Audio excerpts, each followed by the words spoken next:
Hello and welcome to the commerce साइकोन। आज हम लोग पढ़ने वाले हैं other sources of agricultural credit. इस चैप्टर में हमको ये जानना है कि ग्रामीण लोग जो भी रूरल एरिया में लोग रहते हैं उस एरिया के लोगों को लोन कौन कौन प्रोवाइड करता है, जिसमें से हम लोग कुछ बातें पढ़ चुके हैं। कौन कौन सी? महाजन एंड साहूकार। महाजन एंड साहूकार। उसके बाद क्या पढ़ चुके हैं? देसी बैंकर, जिसको हम इंडिजिनस भी बोलते हैं।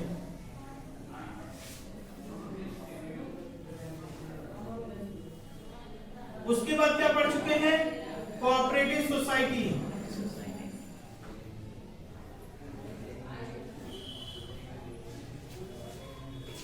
और अब पढ़ने वाले हैं अदर सोर्सेज, मतलब रूरल एरिया में जो भी किसान वगैरह रहते हैं उनको कहां कहां से लोन मिल जाता था? महाजन साहूकार से लोन मिल जाता था, इंडिजिनस बैंकर से, देसी बैंकर से लोन मिल जाता था, फिर सहकारी साख समितियां जो कोऑपरेटिव क्रेडिट सोसाइटी, उनसे हमको क्या मिल जाता था? लोन मिल जाता। अब ये लोन जब मिलता रहा फिर इसमें भी थोड़ी बहुत प्रॉब्लम आने लगी, तो गवर्नमेंट ने क्या किया? अदर सोर्स बनाया। अदर सोर्स मतलब इसके अलावा भी कई जरिए हैं जहां से किसान लोन ले सकता। और चलिए अब देखते हैं कि क्या होता है और कौन कौन कैसे कैसे लोन ले सकता है। सबसे पहला तो गवर्नमेंट ने किसानों के लिए अलाउ किया हुआ है या रूरल एरिया के लिए अलाउ किया है एक स्पेशल लोन जो होता है तकावी लोन। ये तकावी लोन क्या होता है? जब गवर्नमेंट डायरेक्ट अकाउंट ट्रांसफर करे किसी को लोन, जैसे कि हमेशा हमको लोन लेना होता है तो हम बैंक के पास जाते हैं, बैंक के पास जाते हैं, उसके पास पेपर जमा करते हैं, कुछ गिरवी रखते हैं और उससे हम लोन लेते हैं। लेकिन तकावी लोन में यहाँ पे कुछ भी गिरवी नहीं रखवाती गवर्नमेंट, और गवर्नमेंट डायरेक्ट लोन देती है विदाउट सर्विस ऑफ बैंक। अब उसमें चाहे सर्विस ले रही हो चाहे ना ले रही हो, कभी कभी ऐसा सुना होगा कि कुछ किसानों के लिए पैसा आया, अभी कुछ दिन पहले 2-2 हजार रुपए किसानों के लिए गवर्नमेंट दे रही थी ऐसे फ्री ऑफ फंड। तो जब भी कोई क्राइसिस आती है या इमरजेंसी का टाइम आता है तो उस टाइम गरीबों की मदद के लिए गवर्नमेंट क्या देती है? कुछ लोन का पैसा देती है, उसी को बोलते हैं तकावी लोन। और ये सिर्फ इमरजेंसी टाइम पे दिए जाते हैं, जैसे कि किसी गांव में बाढ़ आ गई, कोई तूफान से उड़ गया गांव पूरा, या फिर भूकंप आ गया, ऐसा कुछ भी हो सकता है। किसी गांव को तबाह हो जाना, उसमें कुछ लोग बच गए जो अपना जीवन यापन नहीं कर पा रहे हैं, तो उस पे लिविंग के लिए गवर्नमेंट क्या देती है? लोन। अब दूसरा है चिट फंड। दूसरा क्या है? चिट फंड को समझने के लिए हमको एक एग्जांपल लेना पड़ेगा। वो एग्जांपल वही कोऑपरेटिव सोसाइटी वाला है। कोऑपरेटिव सोसाइटी में क्या होता था? कुछ लोग होते थे वो अपने आपस में पैसा जमा करते थे,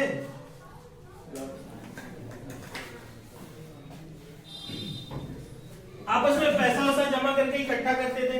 यहां भी एक सोसाइटी बनाई जाती है और जितने भी लोग उस सोसाइटी में मेंबर बनते हैं, सोसाइटी में जो भी मेंबर बनता है, मान लो 10 लोग ऐसे मेंबर बने और 10 लोग अपना अपना पैसा जमा करना शुरू किए। कितने हो गए?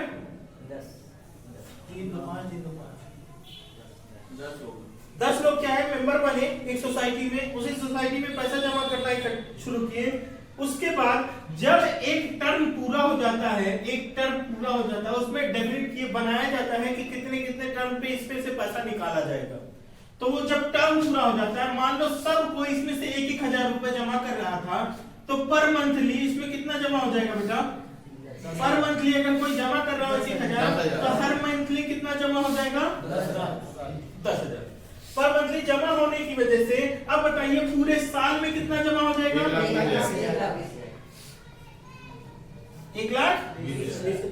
1,20,000 जब जमा हो जाएगा तो ये पैसा, अब तो ये बड़ी अमाउंट हो गया ना, अब ये किसी के लोन देने का काम आ सकता है। तो जब जरूरत पड़ती थी तब लोन दिया जाता था। वो सिस्टम था कोऑपरेटिव सोसाइटी का। वो सिस्टम किसका था? कोऑपरेटिव सोसाइटी का। लेकिन यहाँ पे एक बॉक्स बनाया जाता है, एक बॉक्स बनाया जाता है, उसमें 10 आदमी के मान लो A B C D E F G H I J, ठीक है, सबके नाम की एक चिट डाली जाती है इसमें, और वो चिट जिसके नाम की उस दिन निकल जाएगी, मान लो 31 मार्च को निकलना है, 31 मार्च को उसमें से एक मेंबर चुना जाता है जो आके उसमें से चिट निकालेगा। जिसके नाम की चिट निकल गई उसको वो पैसा पूरा दे दिया।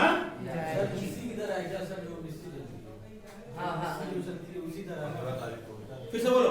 बिस्सी चलती है। हाँ वैसे डिट्टो वो चिट फंड ही होता है। जो बिस्सी है आपके वो चलती है, क्या बोलते हैं, मोहल्ले में दोस्त वगैरह। हाँ ऐसे ही लोकल में जो यहाँ बिस्सी चलती है उस चिट फंड के ही उस पे बनती है, मतलब चिट फंड के बेसिस पे ही बनाई जाती है। अच्छा इसमें क्या होता है एक बात और जान लो चिट फंड को समझने के लिए। इसमें क्या होता है, मान लो मेरा नाम आई से, ठीक है, अब आई के नाम की चिट निकल गई पहले साल, हम पहली बार में पैसा देंगे, दोबारा नहीं लेंगे, हमने पैसा पहली बार में रिसीव कर लिया। अब जब तक ये सबके नाम की चिट नहीं निकल जाएगी तब तक मेरा नाम इस बॉक्स में वापस डाला नहीं जाएगा। और हमको पैसा जमा करना, हमको पैसा जमा करना। बात समझ में आ रही है कि नहीं समझ में आएगी? फिर अगले साल सब लोग पैसा जमा करेंगे, फिर 1,20,000 रुपया जमा होगा, फिर उसमें से एक चिट निकाली जाएगी। ये प्रोसेस तब तक चलता रहेगा जब तक सबके नाम की चिट निकल नहीं जाती। मान लो सर आखिरी साल चिट निकालने की जरूरत नहीं पड़ती होगी, क्योंकि पता आखिरी आदमी बचा है, तो जाहिर सी बात है नहीं निकालने की जरूरत पड़ती है। तो उसको भी जब तक पैसा नहीं मिल जाएगा, आखिरी व्यक्ति को भी पैसा नहीं मिल जाएगा, तब तक उसमें नए आदमी का नाम नहीं डालेगा। मंथली बेसिस पे होता है बेटा, मंथली बेसिस पे होता है, मंथली बेसिस पे होता है, बिल्कुल, खास करके लोग मंथली बेसिस पे ही करते हैं। तीसरी बात क्या है, रीजनल रूरल बैंक। हिंदी में क्या बोलते हैं, देखो इसको हिंदी में बोलते थे तकावी। तकावी जो वर्ड है वो अरबी से लिया गया है, अरबिक लैंग्वेज से लिया, तकाला से, ठीक है, ये अरबिक लैंग्वेज से लिया गया तकावी। अच्छा ये चिट फंड, हिंदी में भी इसको चिट फंड भी बोलते हैं,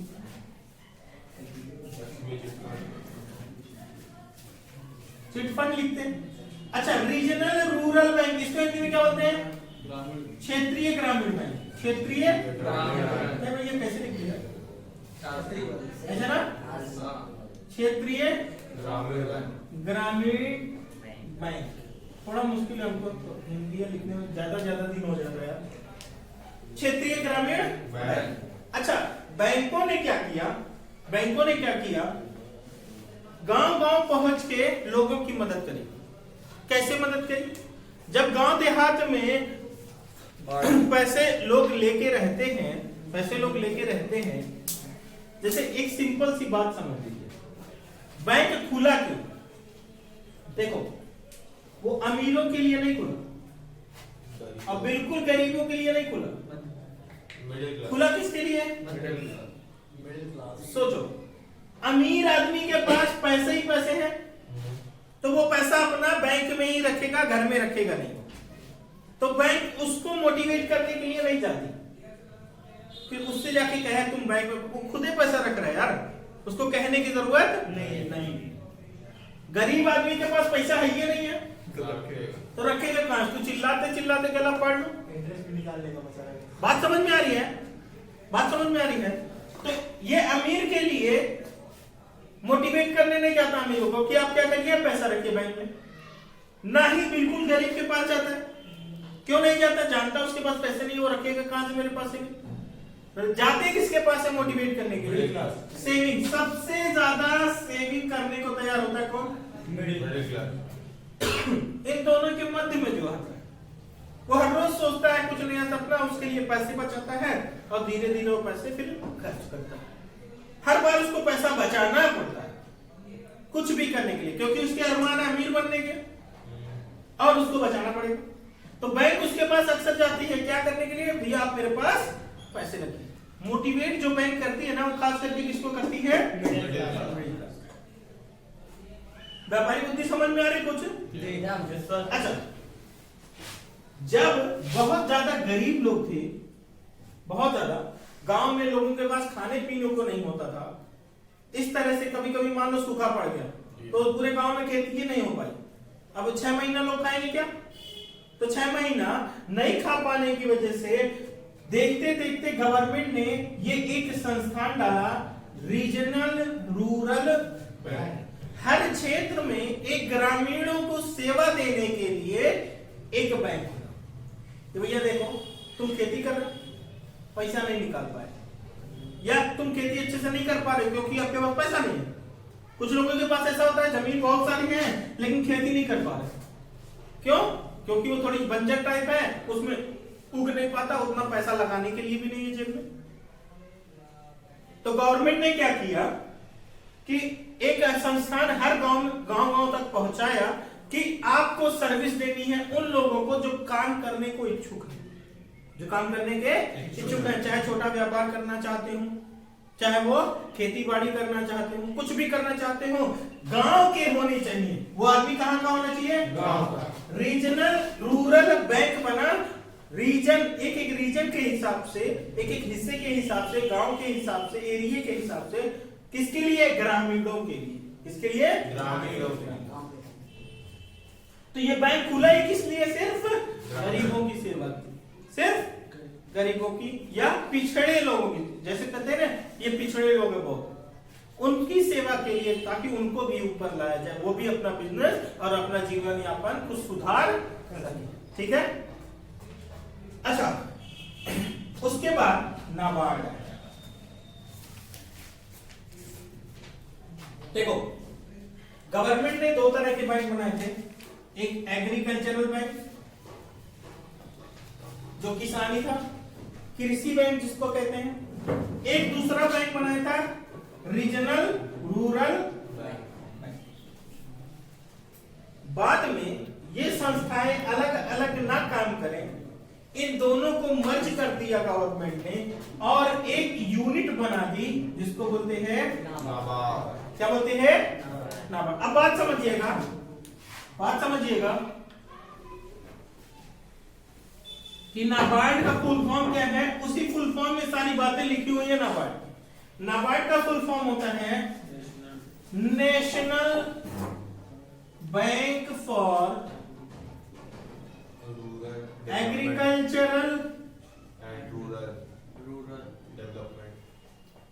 एंड रूरल डेवलपमेंट। किसके डेवलपमेंट के लिए? किसके विकास के लिए? भैया कृषि के विकास के लिए और किसके विकास के लिए? ग्रामीणों के विकास। ये संस्था बनाई ही क्यों गई? कृषि के विकास के लिए और ग्रामीणों के विकास। बात समझ में आ रही है? इसके नाम में ही इसका मतलब है, इसकी मीनिंग जो है उसके नाम में ही है। तो कभी कभी कुछ कुछ बातें इतनी सिंपल होती है लेकिन हम लोग इतना बड़ा देख के डर जाते हैं। तो बड़ा देख के डरे मत करिए, बहुत ज्यादा मुश्किल नहीं है। नाबार्ड कुछ भी ऐसा कुछ भी नहीं है तो बहुत मुश्किल है। अब ये 3 बातें हैं, ये 3 बातें हम लोग नेक्स्ट वीडियो में पढ़ेंगे। अभी हम लोग इसको डिटेल में कुछ कुछ पढ़ लेते हैं।